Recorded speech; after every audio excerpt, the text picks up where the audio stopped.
बताना चाहता हूं कि हमारे हिंदुस्तान में सबके खाने की व्यवस्था, अपन तो पितरों को अभी 15 दिन से खिला रहे हैं।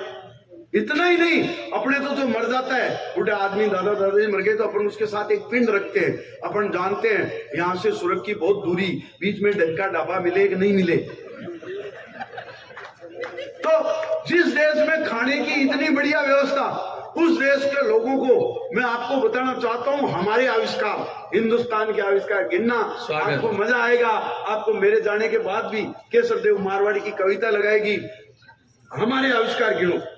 जलेबी जैसी कॉम्प्लिकेटेड मिठाई हम इंडिया के लोगों ने बनाई। जलेबी कितनी कॉम्प्लिकेटेड। एक अंग्रेज आया, उसने जलेबी देखी, उसको बड़ा आश्चर्य हुआ। बोले यार इसमें ना इनपुट सिस्टम ना आउटपुट सिस्टम, इसके अंदर चाशनी घुसी कैसे? We should research it. उसने बढ़िया पैकिंग करवाई और इंग्लैंड ले गया, अमेरिका ले गया, वहां जाके नासा के वैज्ञानिकों को दिखाया। बोले यार मैं इंडिया गया था, एक आइटम देखा हूं, अपने को इस पर रिसर्च करनी है, इसके अंदर चाशनी घुसी कैसे, जबकि इसमें न कोई इनपुट सिस्टम न आउटपुट सिस्टम। तो चारों अंग्रेजों ने मिलकर के उस वैज्ञानिक को जो यहाँ से जलेबी ले गया था उसको ठोका कूटा। बोले यार तो इंडिया घूमने गया था प्रॉब्लम लाने। अरे क्या हुआ? अरे यार 2 साल पहले अपना माइकल गया था, एक समोसा लाया था, अपने को आज तक पता नहीं चला उसके अंदर आलू घुसा कैसे। वाह, जलेबी और लिए तू, जलेबी और ले आया। तो जलेबी जैसी कॉम्प्लिकेटेड मिठाई हम इंडिया के लोगों ने बनाई।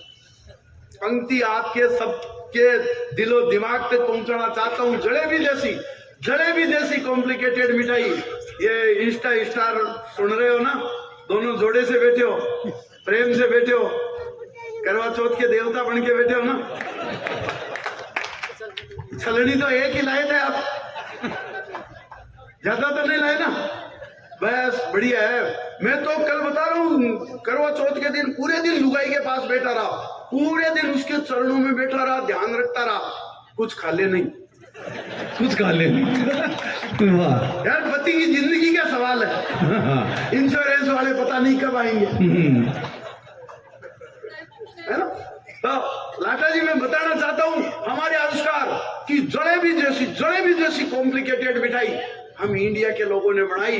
और अगली पंक्ति आपके दिल तक आपको अपने आप तालियां बजाएगी। बस आप ध्यान रखना, जलेबी जैसी कॉम्प्लिकेटेड मिठाई, बागड़ा जी, जलेबी जैसी कॉम्प्लिकेटेड मिठाई हम इंडिया के लोगों ने बनाई। विष्णु जी, फीडी की वायरिंग तो आज तक नासा के वैज्ञानिकों के समझ में नहीं है। फीडी की वायरिंग का जवाब नहीं साहब। जलेबी जैसी कॉम्प्लिकेटेड मिठाई हम इंडिया के लोगों ने बनाई।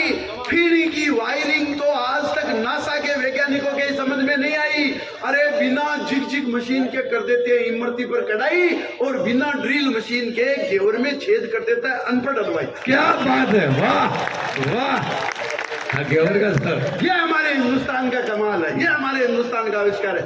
बिना झिक मशीन के कर देते हैं इमरती पर कढ़ाई, बिना ड्रिल मशीन के घेवर में छेद कर देता है अनपढ़ हलवाई। और गुलाब जामुन में न गुलाब न जामुन का प्रयोग। और अगली पंक्ति और आपका प्यार चाहती है कि गुलाब जामुन में सामने वाले ध्यान से सुनो, गुलाब जामुन में ठीक है। ये क्या आप हमें देख रहे, कभी लोग आपका जो पीछे श्रोता बैठे वो आपका पिछवाड़ा देख रहे। इतने लोग इकट्ठे हो जाते हो तो जिनको जो चीज देखनी है वो नहीं देख पा रहे, और जो नहीं देखना चाहते हैं बेचारे सहन कर रहे हैं आपसे।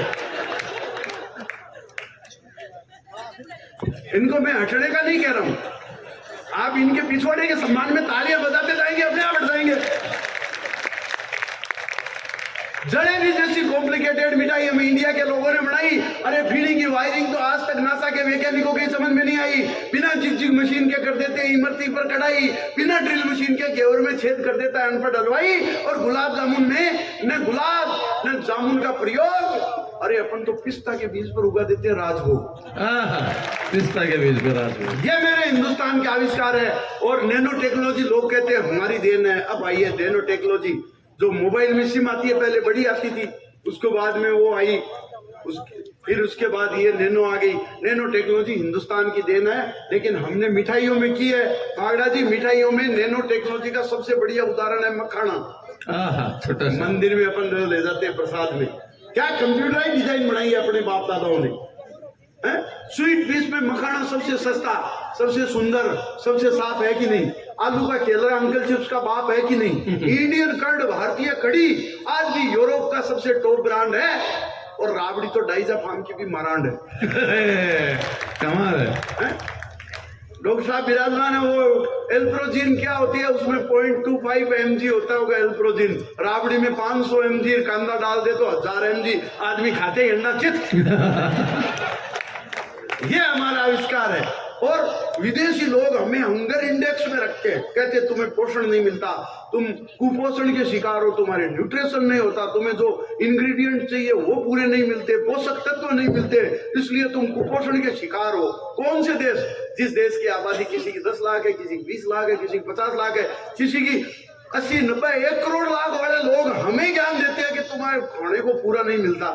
मेरे को एक बात बताओ आदरणीय, हिंदुस्तान के लोगों को अगर खाने को पूरा नहीं मिलता, हमारे बाप दादाओं को खाने को पूरा नहीं मिला, उसके बावजूद हमारी आबादी 135-40 करोड़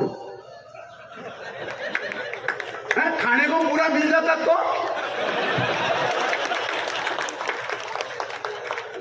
हमारे देश का मजाक उड़ा रहे हैं, हमें हंगर इंडेक्स में रख रहे हैं कि तुम भूखे हो। भूखा कौन है? मैं आपको बताऊं गजेंद्र जी, भूखा आदमी कौन है? हम है या वो है? पता चल जाएगा।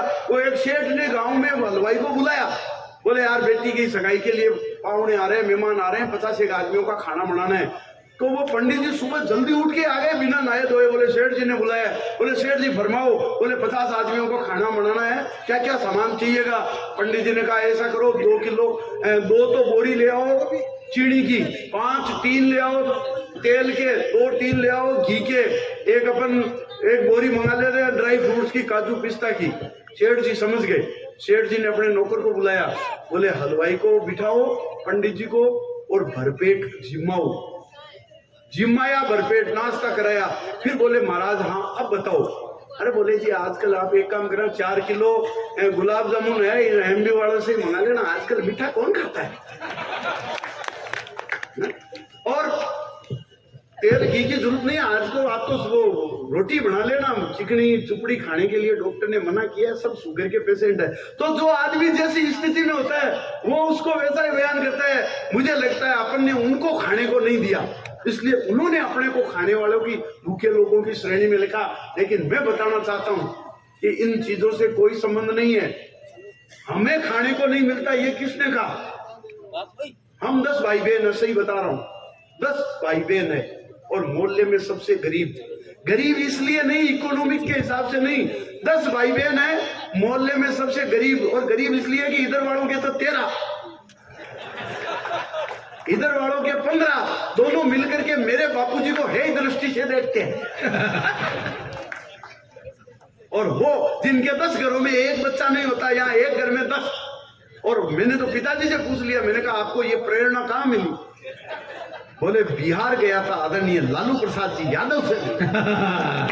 लालू प्रसाद जी यादव के तो एक लोचा और है सर, मैं बताऊं आपको। लालू प्रसाद जी के जो अभी बेटा मुख्यमंत्री बना हुआ है तेजस्वी, उससे छोटा जो तेजपाल है, उसकी उम्र सरकारी रिकॉर्ड में आप पता कर लेना, बड़े भाई तेजस्वी से 2 साल ज्यादा है। यानी जो छोटा है वो बड़े वाले से 2 साल बड़ा है, जो बड़ा है वो छोटे वाले से 2 साल छोटा है। यानी छोटे वाला बड़ा है, बड़े वाला छोटा है, जबकि वास्तव में बड़े वाला बड़ा है, छोटे वाला छोटा है। लालू जी इस चक्कर, छोटे बड़े के चक्कर में इतने कंफ्यूज हुए कि 2 छोटे छोटे और हो गए। वाह, ये कंफ्यूजन की स्थिति में वो देश हमें कहते हैं। 4 पंक्तियां इस चौमुखी जनता के सम्मान में कह के मैं अपना स्थान लेना चाहता हूं कि हिंदुस्तान का वो खाना आज भी सर्वश्रेष्ठ पहले से था, आज है और हमेशा रहेगा। 4 पंक्तियां, जितने प्रबुद्ध पार्षद वगैरह बैठे हैं, जितने चौमुखे सम्मानित लोग बैठे हैं, उन सबके श्री चरणों में रख करके मैं स्थान लेना चाहता हूं। आदरणीय विष्णु जी, आपके श्री चरणों में कहना चाहता हूं, 4 पंक्तियां आप मेरी कर ले जाना। हिंदुस्तान का खाना, सर्वश्रेष्ठ खाना कैसे है, आप भी मेरे का साथ देना कि लाभ से बढ़िया फूड न्यूट्रिएंट हो नहीं सकता। लापसी लापसी से बढ़िया फूड न्यूट्रिएंट हो नहीं सकता। अरे खिचड़ी दलिया का कोई सप्लीमेंट हो नहीं सकता। हम हमारे बच्चों को प्रोटीन एक्स खिलाओ, हॉर्लिक्स खिलाओ या सेरेलैक, माँ के दूध का कोई अल्टरनेट हो नहीं। कमाल।